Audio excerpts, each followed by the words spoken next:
Student okay biology में आपका स्वागत है। आज का हमारा टॉपिक है उत्प्रेरक।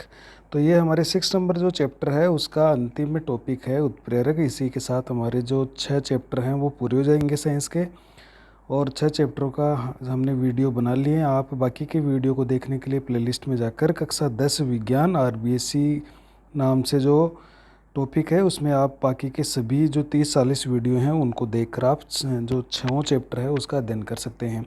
तो जिन विद्यार्थियों ने अभी तक अपने चैनल को सब्सक्राइब नहीं किया वो सब्सक्राइब करें, बेल आइकन को प्रेस करें और अपने वीडियो को ज़रूर लाइक करें, कमेंट ज़रूर भेजें। तो चलिए वीडियो को स्टार्ट करते हैं। तो उत्प्रेरक देखो, उत्प्रेरक का मतलब होता है उत्प्रेरित करने वाले या बदलने वाले। तो होता क्या है कि ऐसे पदार्थ होते हैं जो किसी रासायनिक अभिक्रिया के वेग को परिवर्तित कर देते हैं।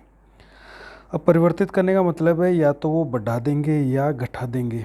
तो ऐसे पदार्थ जो किसी रासायनिक अभिक्रिया के वेग को परिवर्तित कर देते हैं लेकिन स्वयं अपरिवर्तित रहते हैं, मतलब खुद में कोई परिवर्तन नहीं होता है, खुद जैसे हैं वैसे ही रहते हैं, केवल रासायनिक अभिक्रिया के वेग में परिवर्तन कर देते हैं। तो ऐसे पदार्थ क्या कहलाएंगे? उत्प्रेरक कहलाते हैं।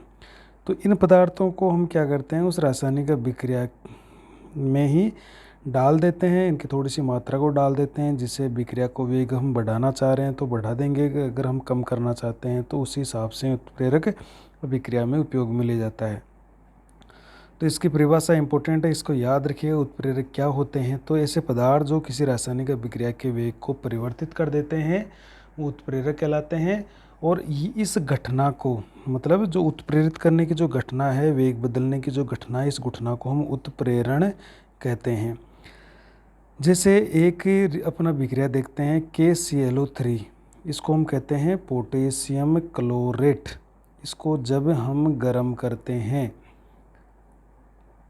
तो ये KCl और ऑक्सीजन में परिवर्तित हो जाता है, पोटेशियम क्लोराइड और ऑक्सीजन में बदल जाता है, तो इससे ऑक्सीजन बनती है। देखो, तो इसमें हम MnO2 मैंगनीज डाइऑक्साइड डाल के इसके वेग में परिवर्तन कर देते हैं। इसी तरह से जैसे वनस्पति तेल है, बहुत ही अच्छा उदाहरण है। वनस्पति तेल होते हैं जो बहुत सारी वनस्पति से नारियल से मिलते हैं, या ताड़ के तेल से, या सरसों के तेल से, या तिल के अंदर तेल होते हैं। इनको हाइड्रोजन के साथ अभिक्रिया करवाते हैं तो वनस्पति घी बनता है। तो इस प्रक्रिया में तेजी लाने के लिए हम एक उत्प्रेरक काम में लेते हैं जिसका नाम है निकल उत्प्रेरक। ये एक धातु है। तो इसको अगर वनस्पति तेल, हमने एक टैंक है उसमें वनस्पति तेल ले लिया और उसमें थोड़ा सा निकल डाल दिया और फिर हाइड्रोजन गैस प्रोवाइड करते हैं, तो वो सारा तेल है वो वनस्पति घी में बदल जाता है। तो इस तरह से ये तो ठोस है, ये तरल है, तो ये तो लिक्विड होता है, ये वनस्पति घी वो ठोस के अंदर जम जाएगा। तो यहाँ से एक प्रश्न आता है कि किस धातु की उपस्थिति में वनस्पति घी बनाया जाता है? तो हम यहाँ पर लिख देंगे निकल धातु, या Ni लिख देंगे, या निकल धातु उसका नाम लिख देंगे। तो देखो, ये इस प्रक्रिया को बहुत तेज़ी से संपन्न करती है और जो वनस्पति तेल है वो फटाफट वनस्पति घी में बदल जाता है निकल उत्प्रेरक की उपस्थिति में। अब अपन उत्प्रेरक के विभिन्न तरह के प्रकार पढ़ते हैं। देखो, तो उत्प्रेरक के प्रकार, जैसे सबसे पहले अपन लेते हैं इसकी भौतिक अवस्था के आधार पर उत्प्रेरक के कितने प्रकार होते हैं। भौतिक अवस्था का मतलब है वो द्रव है या ठोस है या गैस है, किस तरह की उसकी भौतिक अवस्था है, उसके आधार पर उत्प्रेरक 2 प्रकार के होते हैं। जैसे समांगी उत्प्रेरक। समांगी, सम का मतलब समान, एक होता है विषमांगी, विषमांगी का मतलब अलग अलग। तो समांगी उत्प्रेरक का मतलब है जब रासायनिक अभिक्रिया में सभी अभिकारकों, उत्पादों और उत्प्रेरक की भौतिक अवस्था समान होती है, चाहे अभिकारक हो, चाहे उत्पाद हो, चाहे उत्प्रेरक हो, इन सभी की भौतिक अवस्थाएं समान होती है तो हम उनसे समांगी उत्प्रेरक कहते हैं। जैसे ये है एक मेथिल एसीटेट है, इसके जल के साथ इस अभिक्रिया करवाते हैं या जल में से घोलते हैं तो ये एसिटिक अम्ल और मेथेनॉल में कन्वर्ट हो जाता है। तो यहाँ पर हम एक उत्प्रेरक काम में लेते हैं हाइड्रोक्लोरिक अम्ल। तो ये भी लिक्विड, ये भी लिक्विड, और बाकी की ये जगह सब जलीय लिक्विड होते हैं, जलीय विलयन के रूप में होते हैं। तो ये सभी में ये जो अवस्था है वो लिक्विड की है। तो ये किसका उदाहरण है? एक समांगी उत्प्रेरण का उदाहरण है। जैसे एक है सल्फर डाइऑक्साइड की ऑक्सीजन से अभिक्रिया करवाते हैं, तो एक नाइट्रिक जो ऑक्साइड है इसको उत्प्रेरक के रूप में हम काम लेते हैं नाइट्रिक ऑक्साइड को, तो सल्फर ट्राई ऑक्साइड बनता है, सल्फर ट्राई ऑक्साइड बन गया। तो इस विक्रिया में अपन देखें तो सल्फर डाइऑक्साइड भी गैस ही है, ऑक्सीजन भी गैस है, नाइट्रिक ऑक्साइड भी गैस है और सल्फर ट्राइऑक्साइड भी गैस है। तो सभी अवस्थाएं सभी की गैस ही गैस में है। तो इस तरह से ये समांगी उत्प्रेरक का उदाहरण हो गया।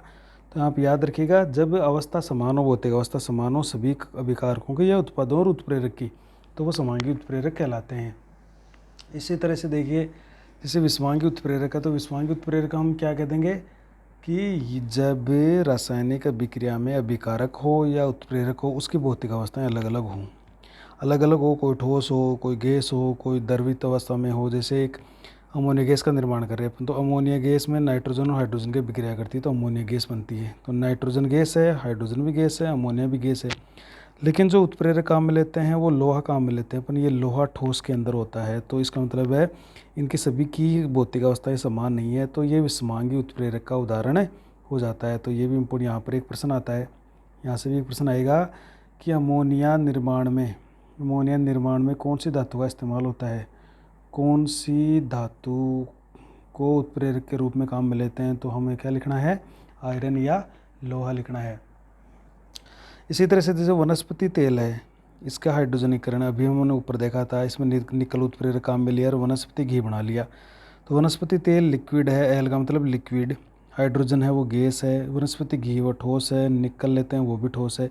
तो कोई द्रव है, कोई गैस है, कोई ठोस है, मतलब सभी की अवस्थाएं भौतिक अवस्थाएं अलग अलग है। तो ये भी एक विषमांगी विक्रिया का या विषमांगी उत्प्रेरण का उदाहरण हो गया। यहाँ पर ये देखो जो उत्प्रेरक है वो अलग भौतिक अवस्था में है, किसी से मैच नहीं खा रहा है। तो समांगी उत्प्रेरण और विषमांगी उत्प्रेरण, यहाँ पर एक प्रश्न इसी तरह से आता है कि समांगी उत्प्रेरण और विषमांगी उत्प्रेरण में अंतर स्पष्ट कीजिए। तो आप जो इसकी परिभाषा इतना लिख देना कि ऐसे उत्प्रेरक जिनकी भौतिक अवस्थाएं अभिकारकों या उत्पादों के समान होती है तो वो समांगी उत्प्रेरक कहते हैं, और ऐसे उत्प्रेरक जिनकी भौतिक अवस्था अभिकारक या उत्प्रेरक जो उत्पाद होते हैं उनके समान नहीं होती है, अलग होती है, तो उसको विषमांगी उत्प्रेरण कहते हैं। नेक्स्ट है वो अभिक्रिया के प्रकार अपन लेते हैं क्रिया के आधार पर, कि क्रिया के आधार पर ये इम्पोर्टेंट है थोड़ा। तो क्रिया के मतलब वो अभिक्रिया को बढ़ा रहा है या कम कर रहा है। तो सबसे पहले धनात्मक उत्प्रेरक, तो पॉजिटिव जो होता है उत्प्रेरक के धनात्मक मतलब हम यही समझते हैं कि कोई धनात्मक होता है सकारात्मक होता है, तो मतलब वो बढ़ाता है। तो ऐसे उत्प्रेरक जो रासायनिक अभिक्रिया के वेग को बढ़ाते हैं, याद रखिएगा, ऐसे उत्प्रेरक जो किसी रासायनिक अभिक्रिया के वेग को बढ़ा देते हैं। अगर हम रासायनिक अभिक्रिया में ऐसे उत्प्रेरक डाल देते हैं तो वो रासायनिक अभिक्रिया को बढ़ा देंगे और अभिक्रिया जल्दी संपन्न हो जाएगी, उसमें टाइम कम लगेगा। तो रासायनिक अभिक्रिया को वेग को बढ़ाने वाले उत्प्रेरक क्या कहलाते हैं, धनात्मक उत्प्रेरक कहलाते हैं। जैसे इसका उदाहरण लेते हैं हम KCl3, अभी हमने कहा था पोटेशियम क्लोराइड को जब गर्म करते हैं तो गर्म के समय जब हम मैग्नीज डाइऑक्साइड उत्प्रेरक डाल देते हैं तो ये बहुत ही फटाफट KCl में, पोटेशियम क्लोराइड में और ऑक्सीजन में विभक्त हो जाता है। तो ये पोटेशियम क्लोराइड बहुत इंपॉर्टेंट है। यहाँ से एक प्रश्न आ सकता है, देखो इस तरह से कि आपको दे दिया KClO3 और फिर यहाँ पर गर्म का चिन्ह लगा दिया और यहाँ पर आपको दे दिया A+B और यहाँ दे दिया MnO2। तो आपको पूछ लेगा A और B को लिखिए, तो A को याद रखिएगा, A को आप लिखोगे KCl और B को लिखोगे आप ऑक्सीजन, क्योंकि इम्पोर्टेंट समीकरण बहुत बार आ चुका है। तो इस तरह से आप इसको लिखोगे। इसी तरह से एक उदाहरण और ले लेते हैं, सल्फर डाइऑक्साइड की अभिक्रिया जब ऑक्सीजन से करवाते हैं तो सल्फर ट्राइऑक्साइड बनती है। इसमें नाइट्रिक ऑक्साइड जो NO है वो उत्प्रेरक के रूप में इस्तेमाल किया जाता है। ये इस अभिक्रिया के वेग को बढ़ा देता है, अर्थात सल्फर डाइऑक्साइड ऑक्सीजन से क्रिया करके बहुत ही जल्दी सल्फर ट्राइऑक्साइड में बदल जाती है। तो ये दोनों ही MnO2 और NO मैग्नीज डाइऑक्साइड और नाइट्रिक ऑक्साइड है वो धनात्मक उत्प्रेरक के उदाहरण है। नेक्स्ट लेते हैं, देखो ऋणात्मक उत्प्रेरक क्या होते हैं। तो धनात्मक तो वेग को बढ़ा रहा था, लेकिन ऋणात्मक क्या करेगा, वेग को घटाएगा। तो ऋणात्मक जो उत्प्रेरक होते हैं वो क्या करेंगे, देखिए, तो ऋणात्मक जो उत्प्रेरक होते हैं वो ऐसे उत्प्रेरक होते हैं जो रासायनिक अभिक्रिया के वेग को कम कर देते हैं या घटा देते हैं। तो जो वेग को कम कर देंगे उनको ऋणात्मक उत्प्रेरक कह देंगे। जैसे हम उदाहरण लेते हैं H2O2 जिसको अपन हाइड्रोजन पेरोक्साइड बोलते हैं। इसका जब विघटन करेंगे तो ग्लिसरॉल अगर इसमें डाल दिया जाए तो बहुत ही धीमी गति से इसका विघटन होता है पानी में और ऑक्सीजन में। तो यहाँ से एक प्रश्न आता है कि हाइड्रोजन पेरोक्साइड यानी H2O2 के अपघटन की दर को कम करने के लिए किस उत्प्रेरक का उपयोग किया जाता है? तो इसका उदाहरण हो जाएगा ग्लिसरॉल। तो अगर हम ग्लिसरॉल डाल दें तो ये इसके कारण से पेरोक्साइड का विघटन बहुत धीमी गति से होने लगता है। तो ये इस अभिक्रिया के वेग को कम कर देता है। इसी तरह से देखो एक बहुत ही महत्वपूर्ण उदाहरण देखते हैं हम क्लोरोफॉर्म का। ये क्लोरोफॉर्म है CH3CHCl3।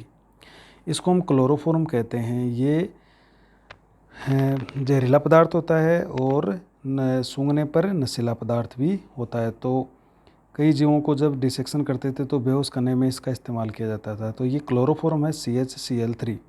इसको अगर हमें खुला छोड़ दें, अगर इसकी जैसे बोतल है, मान लीजिए इसकी बोतल, ये बोतल में भरा हुआ है, तो इस बोतल को अगर हम खुला छोड़ दें इसके ढक्कन को, तो ये ऑक्सीजन से क्रिया कर लेगा और वहाँ पर एक बहुत ही जहरीली गैस बनाएगा जिसका नाम है COCl2। इसको हम कहते हैं फोस्जीन। तो ये बहुत ही जहरीली गैस बनाएगा ये अगर क्लोरोफॉर्म खुला रह जाता है, और एक अम्ल बनाता है एसिल अम्ल। तो मेन उत्पाद इसका ये जो फोस्जीन गैस है ये बाहर निकलने लगती है इस बोतल से और फैलने लगती है चारों ओर, तो और जहरीली गैस होती है। अगर हम इस क्लोरोफॉर्म में अगर थोड़ा सा C2H5OH मिला दें, जिसको हम क्या कह रहे हैं, एथेनॉल, ये एथेनॉल मिला दें, तो इसकी जो फास्जिन बनाने की गति है वो बहुत धीमी गति से हो जाएगी। तो ये फास्जिन बहुत धीमी गति से बनाएगा, या इसकी जो क्रिया है वो मंद हो जाती है। तो यहाँ से एक प्रश्न आता है इम्पोर्टेंट, ये एक समीकरण भी आ सकता है। आपको यहाँ पर CH3Cl2 और O2 दे के ऊपर C2H5OH दे देगा और यहाँ पर पूछ लेगा X और Y क्या होते हैं। तो X फोस्जीन बनेगा, जो मुख्य उत्पाद है ये एक जहरीली गैस होती है, विषैली गैस होती है। देखिए क्लोरोफॉर्म को वायु में खुला छोड़ने पर ऑक्सीजन से क्रिया करके विषैली गैस फोस्जीन बनाता है। इस क्रिया को मंद करने के लिए यानी धीमा करने के लिए थोड़ी सी मात्रा में एथेनॉल C2H5OH मिला देते हैं। तो हमने अगर एथेनॉल मिला दिया तो ये इसकी अभिक्रिया की गति है वो बहुत धीमी गति से हो जाती है। तो ये एक इम्पोर्टेंट समीकरण है, महत्वपूर्ण समीकरण है। इसको याद रखिएगा कि क्लोरोफॉर्म को, बोतल को अगर खुला छोड़ दें तो ऑक्सीजन से अभिक्रिया करके जहरीली गैस फोस्जीन बनाती है। अगर हम इसके साथ थोड़ा सा एथेनॉल मिला दें, C2H5OH मिला दें, तो यह इसे जो फोस्जीन बनाने की गति है वो बहुत धीमी गति से हो जाती है। अर्थात ये ऋणात्मक उत्प्रेरक का काम करता है एथेनॉल। ये एथेनॉल ऋणात्मक उत्प्रेरक का काम करेगा। नेक्स्ट पढ़ते हैं अपन, देखो स्वतः उत्प्रेरक। स्वतः उत्प्रेरक क्या होते हैं? स्वतः उत्प्रेरक वो होते हैं कि अगर कोई उत्पाद बना और वो खुद ही उत्प्रेरक का कार्य करने लगे। जब किसी रासायनिक अभिक्रिया में बना उत्पाद ही स्वयं ही उत्प्रेरक की तरह कार्य करने लगता है। कोई अभिक्रिया में कोई उत्पाद बना और वो उत्पाद ही उत्प्रेरक की तरह कार्य करने लगता है तो उसे स्वतः अभिक्रिया कहते हैं, स्वतः उत्प्रेरक कहते हैं। ये अभिक्रिया के वेग को बढ़ाता है और ऐसा उत्पाद जो उत्प्रेरक की तरह कार्य करेगा वो अभिक्रिया के वेग को बढ़ाता है, ये भी याद रखना है। जैसे एक उदाहरण है एथिल एसीटेट की अभिक्रिया। जब इसको जल में घोलते हैं तो ये दो भागों में टूट जाता है, एसिटिक अम्ल और एथेनॉल में, अल्कोहल है एथेनॉल। तो ये जो एसिटिक अम्ल है ये स्वतः उत्प्रेरक का कार्य करता है। तो याद रखिएगा स्वतः उत्प्रेरक का कार्य, एथिल एसीटेट को जल में घोलने पर एसिटिक अम्ल जो बनता है वो स्वतः उत्प्रेरक का कार्य करता है। और नेक्स्ट पढ़ते हैं अपन जैव उत्प्रेरक। देखो ये ज़्यादा इम्पोर्टेंट है। जैव उत्प्रेरक का मतलब होता है सजीव के शरीर के अंदर कोई ऐसा पदार्थ जो उत्प्रेरक का कार्य करे। तो ऐसे पदार्थ जो जैव रासायनिक अभिक्रिया कहाँ चलती है? सजीव के शरीर में। तो ऐसे पदार्थ जो जैव रासायनिक अभिक्रिया के वेग को बढ़ाते हैं उन्हें जैव उत्प्रेरक कहते हैं। तो ये वेग को बढ़ाएंगे ही, जो जैव उत्प्रेरक होते हैं वो वेग को बढ़ाने का काम करते हैं। इन्हें एंजाइम भी कहते हैं। ये भी इम्पोर्टेंट है, याद रखिएगा। ये प्रश्न आएगा कि जैव उत्प्रेरक का दूसरा नाम लिखिए। तो दूसरा नाम क्या है इसका? एंजाइम। या एंजाइम किस प्रकार के उत्प्रेरक होते हैं? तो एंजाइम जैव उत्प्रेरक होते हैं।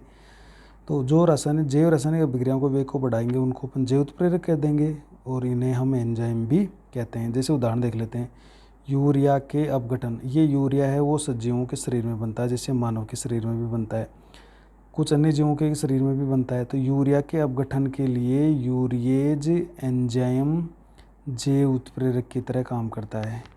तो जो ये यूरिएज एंजाइम है ये यूरिया का विघटन कर देगा। जैसे यूरिया का सूत्र होता है NH2CONH2, ये यूरिया का सूत्र है।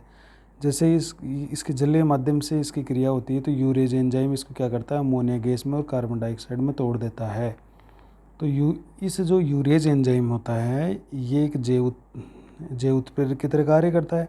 तो इस अभिक्रिया को ये यूरिया को फटाफट तोड़ देता है। इसी तरह से जैसे माल्टोज एक पदार्थ है, शर्करा है, तो वहाँ पर एक माल्टेज जैव उत्प्रेरक की तरह कार्य करता है। ये एंजाइम है जो इसको ग्लूकोज में बदल देता है। इसी तरह से हमारे लार में एमाइलेज एंजाइम होता है जिसको टाइलिन भी कहते हैं। हम क्या कहते हैं? टाइलिन। ये जो स्टार्च होती है उस स्टार्च को माल्टोज में बदल देता है। तो ये जैव उत्प्रेरक है, ये महत्वपूर्ण है, इम्पोर्टेंट है। आप इसको याद रखिएगा कि जैव उत्प्रेरक का दूसरा नाम तो एंजाइम होता है। या एंजाइम किस प्रकार के उत्प्रेरक होते हैं? वो जैव उत्प्रेरक के 2 उदाहरण दीजिए जैव उत्प्रेरक के। तो एक तो आप उदाहरण दे दोगे यूरिएज, और एक आप दे सकते हो माल्टेज या अमाइलेज या लाइपेज, जो भी आपको याद रहे वो दे सकते हो आप। अब पढ़ते हैं हम उत्प्रेरक वर्धक क्या होते हैं और उत्प्रेरक विष। ये दोनों यहाँ से एक प्रश्न आता है कि उत्प्रेरक वर्धक और उत्प्रेरक विष क्या होते हैं, उदाहरण द्वारा समझाइए। तो वर्धक का मतलब होता है जो गति को बढ़ा दे या वृद्धि कर दें, और विष का मतलब होता है जहर, या जो जहर अगर किसी कोशिका को मिलता है तो उसकी जो क्रियाशीलता है वो पूरी तरह से बंद हो जाती है या कम हो जाती है। तो वर्धक तो होंगे जो उत्प्रेरक की क्रियाशीलता को बढ़ाएंगे, और उत्प्रेरक विष जो होंगे जो उत्प्रेरक की क्रिया को कम कर देंगे। तो पहले अपन वर्धक पढ़ते हैं। देखो, ऐसे पदार्थ जिन्हें उत्प्रेरक के साथ मिलाने पर उत्प्रेरक की क्रियाशीलता बढ़ जाती है। ऐसे पदार्थ जिन्हें उत्प्रेरक के साथ मिलाने पर उत्प्रेरक की क्रियाशीलता बढ़ जाती है, तो मतलब क्रियाशीलता को वो वर्धन कर देते हैं, उसकी वृद्धि कर देते हैं, तो उन्हें हम उत्प्रेरक वर्धक कहते हैं।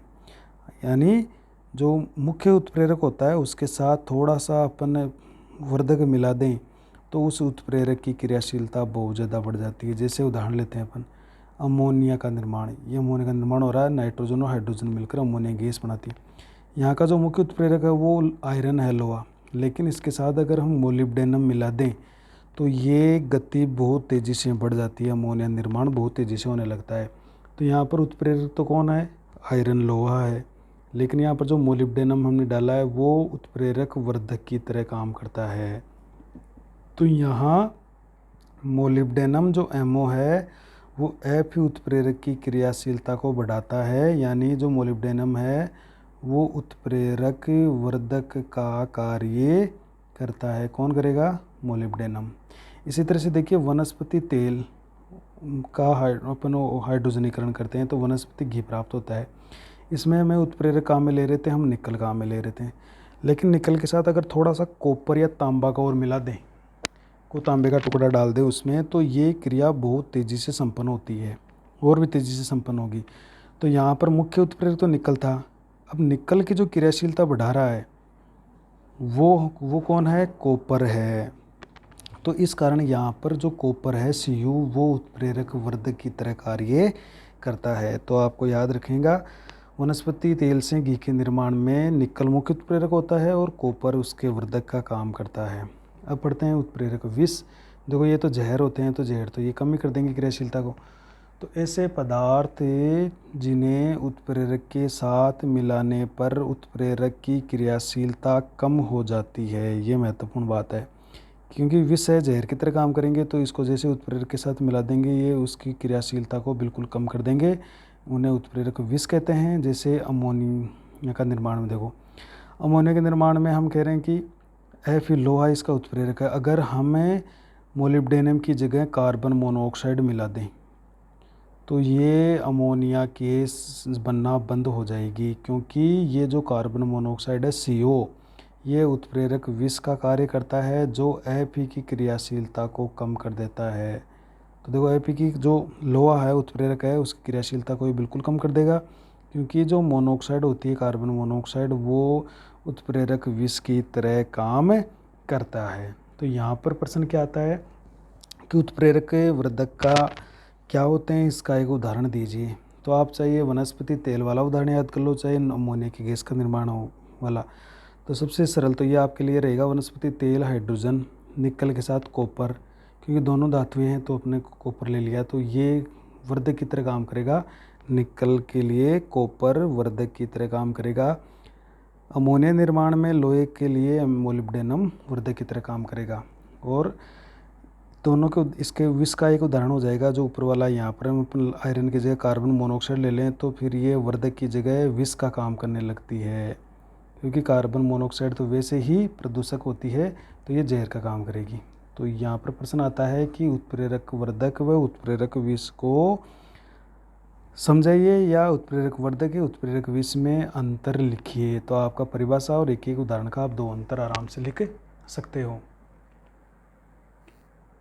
अब आगे हम पढ़ रहे हैं, बस इस चैप्टर का लास्ट टॉपिक है उत्प्रेरक के गुण क्या होते हैं, यानी एक उत्प्रेरक की क्या क्या विशेषताएं होती है।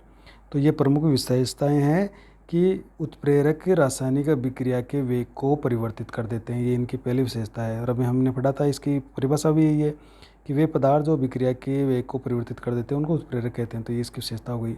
उत्प्रेरक स्वयं में कोई परिवर्तन नहीं होता है, उत्प्रेरक के स्वयं में कोई परिवर्तन नहीं होता। ये हमने पढ़ा कि उत्प्रेरक बिल्कुल नहीं बदलता है, वो वैसा का वैसा रहता है, केवल रासायनिक अभिक्रिया का वेग बदलता है। तो इसमें क्या होता है, केवल रासायनिक अभिक्रिया का वेग ही बदलता है, उत्प्रेरक में कोई परिवर्तन नहीं आता है।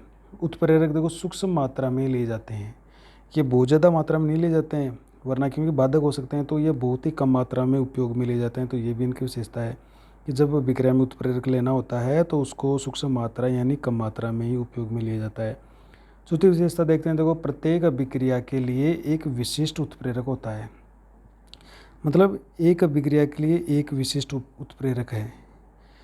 प्रत्येक अभिक्रिया के लिए एक विशिष्ट उत्प्रेरक होता है, क्योंकि एक उत्प्रेरक सभी अभिक्रियाओं को उत्प्रेरित नहीं कर पाता है। ऐसा नहीं कि एक उत्प्रेरक सभी अभिक्रियाओं में काम में आ जाएगा, ऐसा नहीं है। प्रत्येक अभिक्रिया के लिए कोई ना कोई विशिष्ट उत्प्रेरक होता है। जैसे हमने यूरिएज देखा था कि यूरिया का अपघटन यूरिएज ही करेगा, तो माल्टेज उसका अपघटन नहीं करेगा। माल्टोज का अपघटन माल्टेज ही करेगा, यूरिया नहीं कर सकता। तो इससे ये सिद्ध होता है कि अभिक्रिया के लिए उत्प्रेरक एक विशिष्ट उत्प्रेरक होता है प्रत्येक अभिक्रिया के लिए। तो आप उदाहरण दे सकते हो इसका, जैसे अभी यूरिएज और माल्टेज का आपको उदाहरण दिया। तो एक अभिक्रिया के लिए एक विशिष्ट उत्प्रेरक होता है, क्योंकि एक उत्प्रेरक सभी अभिक्रियाओं को उत्प्रेरित नहीं कर पाता है। अगली विशेषता देखते हैं, देखो उत्प्रेरक किसी रासायनिक अभिक्रिया को प्रारंभ नहीं करता है। ये महत्वपूर्ण बात है कि उत्प्रेरक कभी भी किसी भी रासायनिक अभिक्रिया को प्रारंभ नहीं करेगा, यानी शुरू नहीं करता है। जब अभिक्रिया शुरू हो जाती है ना, तो वो केवल प्रारंभ होने के बाद उसके वेग में ही परिवर्तन करता है। एक बार अभिक्रिया शुरू हो गई तो उसके जो वेग में परिवर्तन करता है वही काम करता है उत्प्रेरक। वेग को बढ़ाना है या घटाना है तो ये परिवर्तन करेगा, यानी अभिक्रिया को कभी भी शुरू नहीं करेगा, प्रारंभ नहीं करता है। और लास्ट का इसका देख लेते गुण, उत्प्रेरक एक निश्चित तापमान पर ही कार्य करता है। उत्प्रेरक जो होते हैं वो एक उसके लिए एक निश्चित तापक्रम रहेगा कि उसमें वो सबसे अच्छा काम करेगा। लेकिन अगर हम ताप को बढ़ाएंगे या कम कर देंगे तापमान के बदलने पर, या हमने तापमान बहुत ज़्यादा बढ़ा दिया या बहुत ज़्यादा कम कर दिया, तो उत्प्रेरक की क्रियाशीलता प्रभावित हो जाती है। वो जैसा काम करना चाहिए था उसका वैसा वो उत्प्रेरक काम नहीं करता है। तो तापमान भी उत्प्रेरक को प्रभावित करता है। तो ये सारी विशेषताएं उत्प्रेरक की होती है। तो इसी के साथ हमारी साइंस का जो 6 नंबर का चैप्टर है वो पूरा होता है। और पूरे 1 से लेकर 6 नंबर के लेसन्स को आप चैप्टर को जो वीडियो है वो वीडियो आप प्लेलिस्ट में जाकर देख सकते हैं और अच्छी तैयारी कर सकते हैं। अभी तक जिन विद्यार्थियों ने अपने चैनल को सब्सक्राइब नहीं किया है वो सब्सक्राइब ज़रूर करें और कमेंट ज़रूर भेजें। तो इसके बाद में हम 7 नंबर लेसन और 8 नंबर लेसन उनको तो हटा दिया गया है आपके कोर्स में से, बोर्ड के एग्ज़ाम में से। और जो नेक्स्ट लेसन रहेगा वो हमारा रहेगा प्रकाश वाला, लाइट वाला, तो उसका हम अध्ययन करने वाले हैं।